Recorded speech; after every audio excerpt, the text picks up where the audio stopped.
Hola, ¿qué tal? Estamos hoy día en una entrevista muy especial, al menos en lo personal, con don Claudio Naranjo. Claudio es psiquiatra, es reconocido a nivel internacional por muchas cosas dentro también de la psicología transpersonal y con variados aportes. Para mí es un placer, don Claudio, poder conversar hoy día con usted. Un gusto tenerlo acá. Para comenzar, me gustaría hacerle la siguiente pregunta. Ayer en su exposición, dentro del marco del Congreso del Futuro de este año 2017, usted hablaba de que la educación ha sido un engaño que nos ha llevado en el camino equivocado. Me gustaría que nos pudiera contar un poquito cuál es su visión de la educación hoy día. Bueno, yo responsabilizo a la educación de los problemas del mundo, así como se habla de la economía, como que obviamente el factor detrás de todo, pero aún más profundo, la mente humana, la condición. Me parece como si fuera el mundo un mundo de larvas que tienen el potencial de volverse mariposas, pero que no creen en las mariposas, ni saben de mariposas, y viven de una manera que les impide llegar nunca más a su desarrollo. Entonces, es la mente incompleta del ser humano, es como somos un planeta habitado por fantasmas que no tienen vidas de verdad y que no tienen objetivos verdaderos, son robots a medio hacer incluso. Así que yo tengo una muy triste visión del estado de la conciencia humana, nada más importante que el desarrollo de la mente humana. Pero ¿por qué la mente humana está tan mal? Me parece que eso tiene que ver con la crianza y con la educación, con el contagio, exactamente como en la noción del pecado original, solo que el cristianismo antiguo o la tradición judía original pensaban que era genético, que se pasaba la plaga de una generación a otra simplemente por nacer. Y ahora sabemos muy bien cómo esto es una transmisión cultural, psicocultural. Es como si la ignorancia mía misma fuera contagiosa, como si hubiera la fuerza de la luz y la fuerza de la oscuridad, y la oscuridad tiene su inteligencia propia y se defiende de saber más cosas y se defiende del cambio. Nos hemos engañado con una idea de desarrollo vacío desde el humano. Nos llenamos el desarrollo vacío. ¿Cómo es eso de desarrollo? Como un desarrollo quizás en lo material, sí, pero vacío del ser, digamos. Sí, en lugar de desarrollarnos de verdad, desarrollamos cosas, en lugar de interesarnos en el bien, nos interesamos en los bienes. Nos hemos materializado, nos hemos concretizado, nos hemos materializado excesivamente.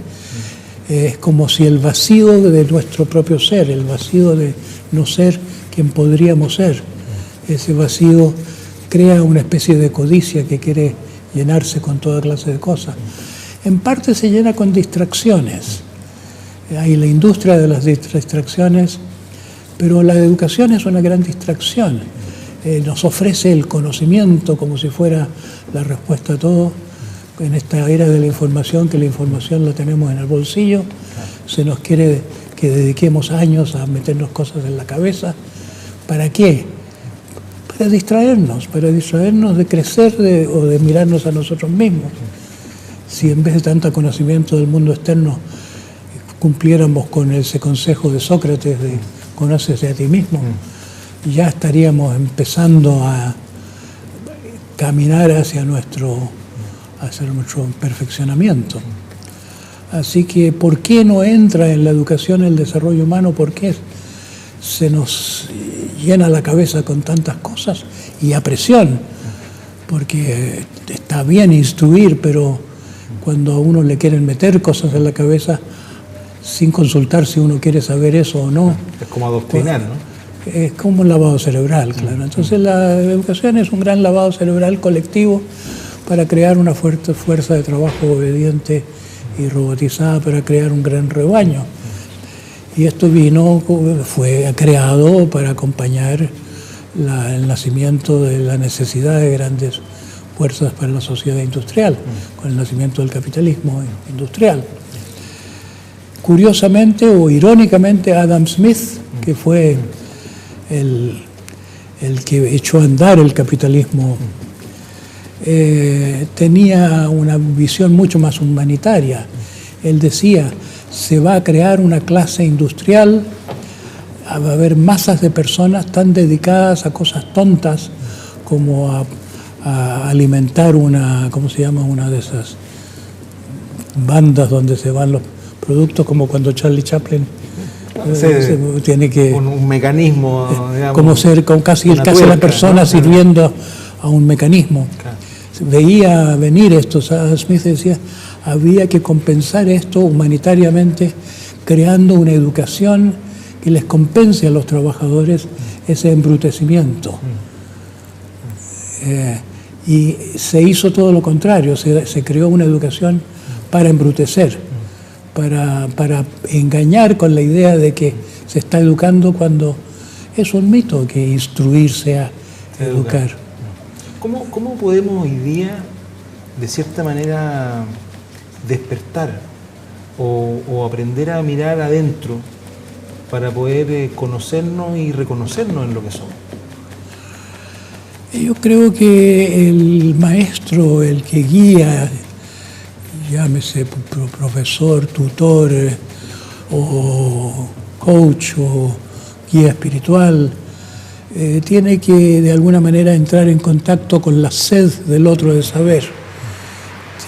Es el espíritu de búsqueda el que mueve el camino de cada uno. Hay en cada uno algo que tal vez las personas no saben lo que buscan. Algunos lo llaman Dios, otros lo llaman encontrarse con uno mismo, otros dicen quiero ser, sentir encontrarme con el ser y no con el mundo de las cosas. Hay muchos nombres que se le da a eso, y en las religiones, las tradiciones espirituales, se lo puede llamar el Dharma, el Tao, la budeidad, no importa cómo se lo llame, pero es que es parte de un proceso de metamorfosis que es intrínsecamente la estructura del ser humano. Hay una estructura en el tiempo, que somos seres que destinados a una especie de metamorfosis, a una transformación, en que se van dejando atrás ciertas cosas, se van dejando atrás los condicionamientos de la infancia, la compulsividad de las cosas aprendidas bajo efecto de la presión del dolor de la infancia, porque todos sufrimos en la infancia, aunque hay personas que ya no lo saben, que ya cicatrizaron sus heridas y enterraron lo que les pasó. Hay gente que no quiere ya meneallo, no quiere darle vueltas, no quiere saber nada de sí mismo siquiera, porque sufrió tanto y se las arregló para pasarlo bien de todas maneras. Como quien se hace una lobotomía. Hay gente que se hace la lobotomía a sí mismo y ya. Entonces gran parte de lo que hay en el mundo es lo que Pierre Weil, el fundador de la Universidad de La Paz en Brasil, llama la normosis. No es la neurosis, que los que sufren, son más los que no sufren, pero que se adaptaron y que están ahí viviendo vidas de zombie. Es muy buena la imagen, están muy de moda los zombies. Sí, claro. Y representa porque es un muerto devorador. Son gente que está muerta, en cierto modo, o casi, pero con un hambre devorador, que se come lo que pilla. Entonces hay fuerza zombificante en el mundo. ¿Cómo poder hoy día hacer conversar este reencuentro con el ser y el proceso de desarrollo personal con un entorno cultural, económico, que va en la otra dirección?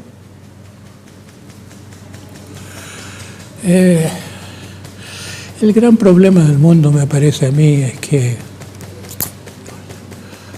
los que manejan el mundo son los que tienen el dinero, y es tanta la desigualdad que ya no se sabe.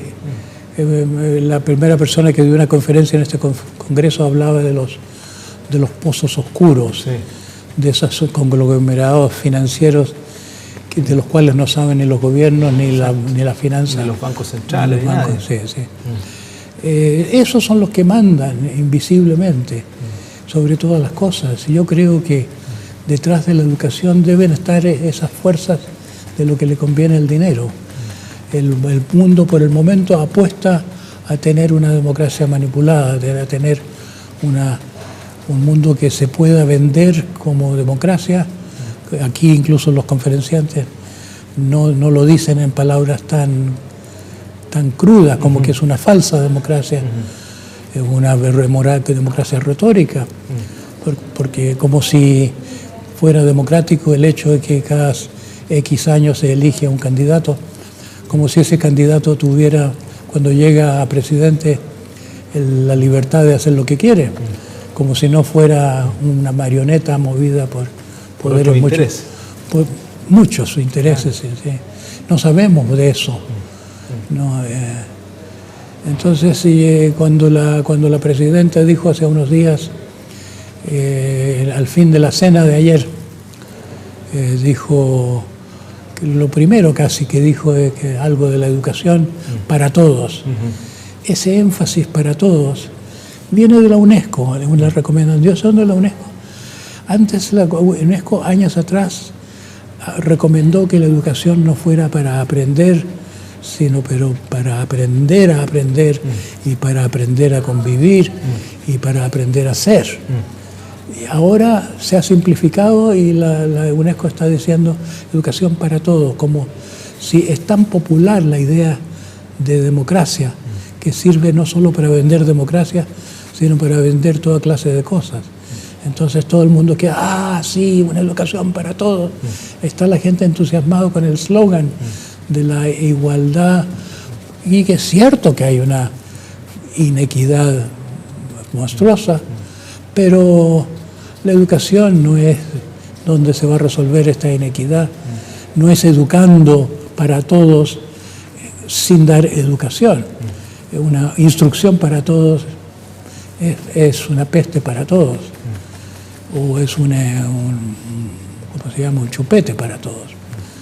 Educación es otra cosa. Entonces mi esperanza es que la gente se interesara, los gobiernos del mundo, en el cambio de la conciencia, que la política fuera una política para la conciencia y no una política para la mentira y para mantener a la gente dormida e ignorante. Hasta ahora la política ha sido para la inconsciencia. Los políticos han sido cómplices en un gran fraude y siguen siéndolo, tal vez a veces ignorantemente, porque cuando la UNESCO dice igualdad para todos, muchos políticos lo acogen con un entusiasmo ideológico, como si eso fuera la solución. Pero es muy equivocado su punto de vista. La educación es otra cosa. La educación es un cambio de la manera de ser, que es nuestro problema. Yo, mientras más viejo me pongo más directo y más insultante como para que no se pasen por alto ciertas cosas. Yo suelo decir ahora que el problema con nuestra mentalidad ordinaria es que somos canallas. Los locos despiertan a la conciencia de eso y empiezan a decir soy un ladrón o no soy un hombre de verdad. Los locos, entonces se dice esas son locuras. Pero es que los locos tienen a veces acceso a más verdad que la gente común. La gente común dice yo soy igual a todos los demás y somos buenas personas. Pero con sinceridad uno tiene que reconocer que es muy egoísta y tenía razón al decir que somos todos parricidas y incestuosos y una serie de otras cosas. Solo que eso es la neurosis. No tenía razón Freud, porque yo creo que somos intrínsecamente buenos. Creo que todos llevamos un Cristo interior, o un Buda interior, o como quieren que se llame, que la esencia de la mente es buena, pero está cubierto ese diamante por mucho barro. Está metido en una piedra de barro fosilizado, que es difícil romper. ¿Y por qué es tan difícil romper a través de la psicoterapia? La esperanza es la educación, porque el barro no se ha solidificado tanto en los niños. Sí, los pediatras también lo pasan mejor que los médicos de adultos, porque los niños se mejoran más fácil de cualquier cosa. ¿Cómo poder educarse para la conciencia? En primer lugar, no se puede hacer una educación para la conciencia sin que sea transmitida por seres conscientes. Así como la vida solo puede proceder de la vida, no se hace en un test, en un tubo de laboratorio. Se necesitan las células madres del padre y de la madre para la continuación de la vida, para la fecundación.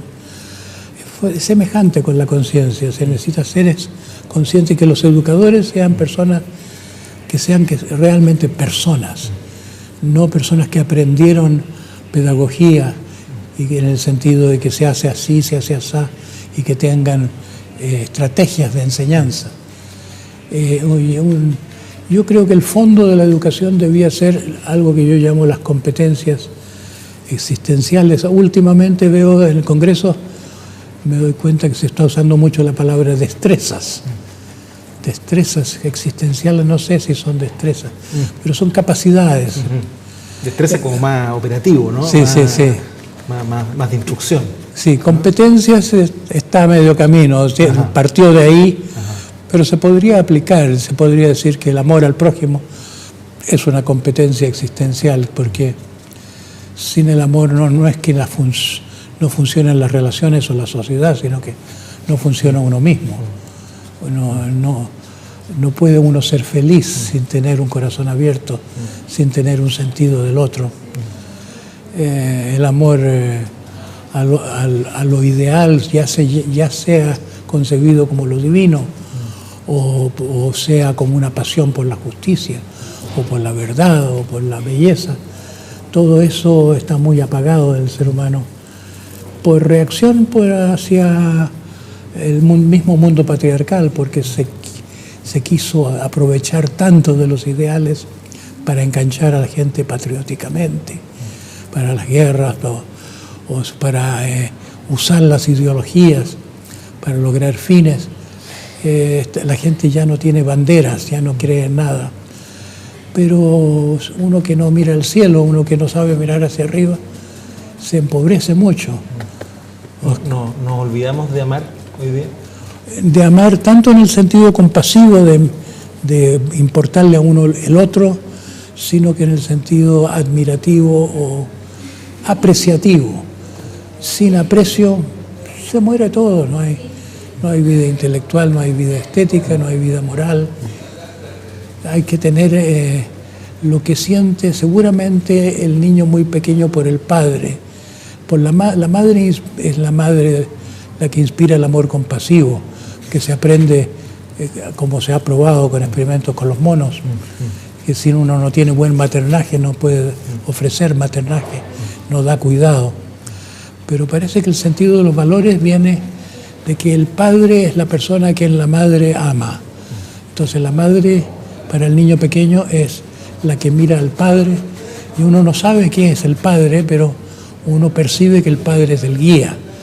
Lo conoce a través de la madre, en el fondo. Uno siente que es la estrella polar, que es la autoridad, pero lo que hace la autoridad es algo como en los pollitos, el imprinting, el pollito que sigue a la gallina. Los mamíferos no seguimos a la madre, seguimos al padre, y los humanos especialmente. Pero cuando el impulso a seguir, que le da autoridad natural al padre, se transforma con la institución histórica del patriarcado el dominio de masculino, es como si el padre de cada familia, o el padre de la patria, o el padre de la iglesia, los padres, se arrogan el derecho a la autoridad. Entonces ya no es lo mismo obedecer como el pollito que sigue a la gallina, no el obedecer espontáneamente porque uno busca modelarse sobre algo grande, porque está programado en nuestra naturaleza, admirar y volverse a través de la imitación, aprender el lenguaje, la cultura y todo, sino que cuando es una autoridad que dice, haz esto, haz aquello, surge una muerte de los valores. Esto ha llevado, no me digas nada, no creo en nada. Es como el estado del mundo ahora. Para recuperar eso hay que recuperar el amor admirativo en una forma sana. Hay que tener modelos, hay que tener maestros, no personas que operen a ordenadores y transmitan información. Hay que, o por lo menos, de ser guías hacia los héroes que han existido y existen, hacia los tesoros artísticos del mundo, para que se despierte ese sentido de lo grande. ¿Debiera la familia tener un rol en esta educación de la conciencia que hoy día no está jugando? Hay un psicólogo americano, Daniel Siegel, que es médico y es neurofisiólogo y educador, o sea, reúne esas tres profesiones. Y ha escrito un libro sobre cómo ser buenos padres. Y dice que lo que más sirve al niño es que los padres estén en un camino de mejora de sí mismos, que estén en terapia o que estén en una vía espiritual, porque cuando los padres están haciendo algo por sí mismos, los niños se relacionan con eso. Con eso sí que hay comunicación. Con eso el padre se hace relevante y admirable, se empieza a hablar en otro plano. Cobra propósito. No es tanto que los padres digan esto o digan aquello. Tampoco tiene mucho sentido decirle a los padres que tienen que amar más a sus hijos, porque cada uno ama lo que puede, lo que sabe, lo que está en su mente. Es una fórmula que llevaría solamente a una exigencia superyoica, a un machacarse a sí mismo para dar más de lo que puede. Pero amarse a uno mismo y buscar lo que uno necesita para despertar, eso ayuda al niño. Cuando las personas en una sociedad que es competitiva, que es exitista, donde uno está muchas veces presionado por el logro, muchas veces un logro más externo que un logro personal en términos de lo interior, ¿no? Cuando las personas piensan en definir una meta personal, ¿qué debiesen considerar para que sea una meta hacia la conciencia, hacia el desarrollo integral como ser humano? Bueno, hay un impulso en todos nosotros hacia una meta de una transformación de la que tal vez no sabemos nada o no hemos escuchado una ideología. Hay un impulso de crecimiento, hay un impulso que es como el impulso de una semilla que no sabe hablar, pero sabe día a día crecer.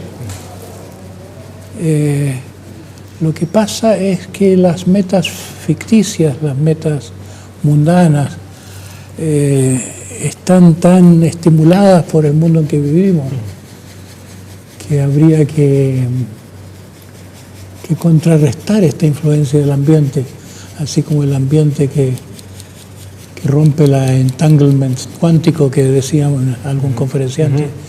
El mundo cuántico es mucho misterioso, es un poco mágico, pero el mundo ordinario se mantiene porque el mundo ordinario lo torna todo ordinario. ¿Cómo contrarrestar el hecho, por ejemplo, de que la pobreza creada por la excesiva riqueza de algunos la pobreza significa un estado de alarma para el individuo, en el cual se interesa en cosas económicas como no se interesaría una persona sana,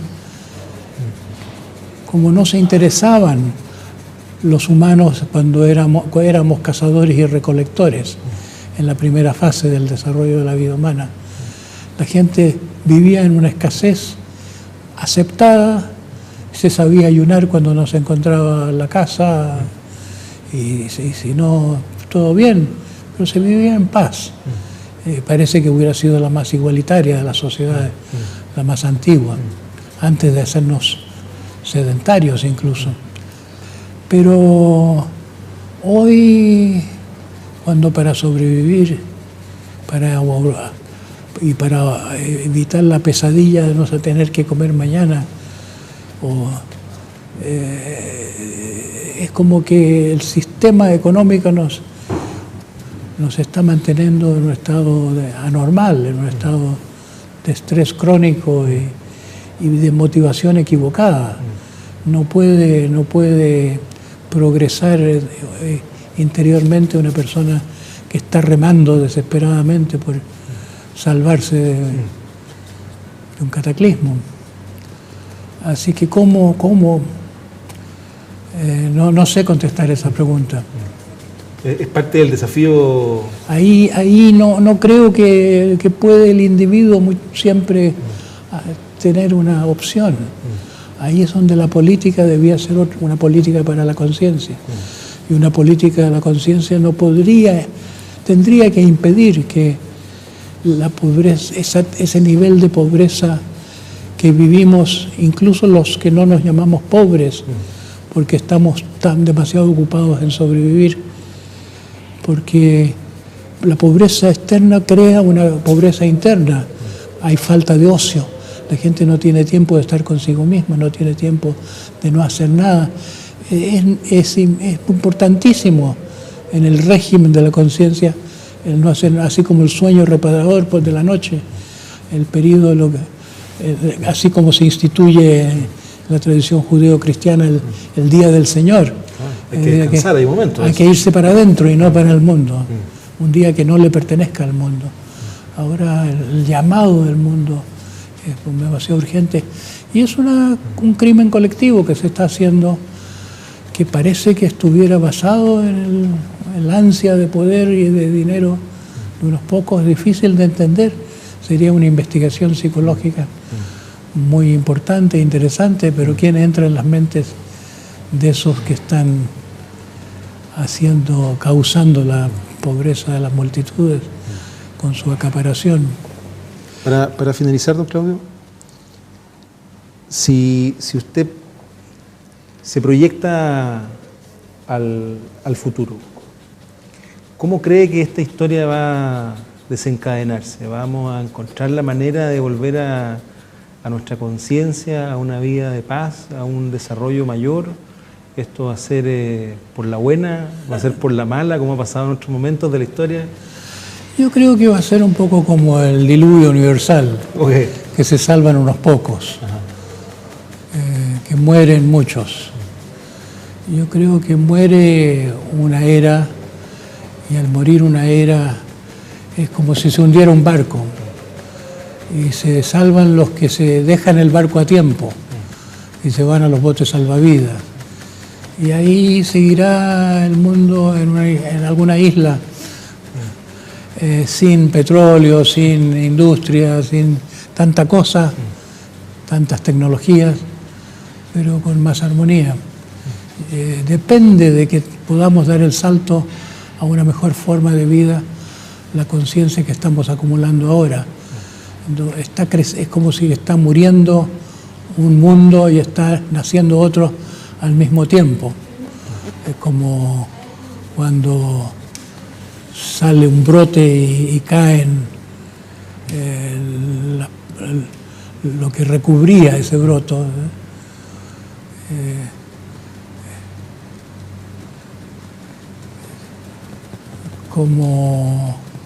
Como el arquetipo de la muerte y resurrección, que no es solamente el meollo del mensaje cristiano, que yo creo que se entiende mal cuando se lo atribuye a la persona de Jesucristo y cuando no se entiende que es el proceso de transformación potencial de cada ser humano. Y así es la vida de quien hace una vida plena. Es uno, todos tenemos que volver a la crisálida, o como dice el Evangelio, al vientre de nuestra madre. Nadie entiende ese pasaje del Evangelio. ¿Cómo volver? Cuando le dice a Nicodemo, Jesús, ¿cómo volver al vientre de la madre? Es como el gusano, la cuncuna que se retrae, como el oso que atraviesa una hibernación. En la gran búsqueda hay un periodo de hibernación en que uno ya no es tan útil al mundo, tiene que ocuparse de sí mismo, tiene que dejar muchas cosas y de ahí sale algo nuevo. Yo creo que el mundo va a quedar por el camino, se va a colapsar, va a fallar el sistema económico, va a fallar muchas cosas, fallar el sistema político, pero la vida crecerá en los intersticios, que la salud, pero hay partos más dolorosos que otros, hay partos peligrosos, hay partes en que hay más sangre. Así que como sea el parto de la nueva humanidad, depende de la conciencia que alcancemos a tener. Ahora, ese parto probablemente no va a valer con cesárea, ¿no?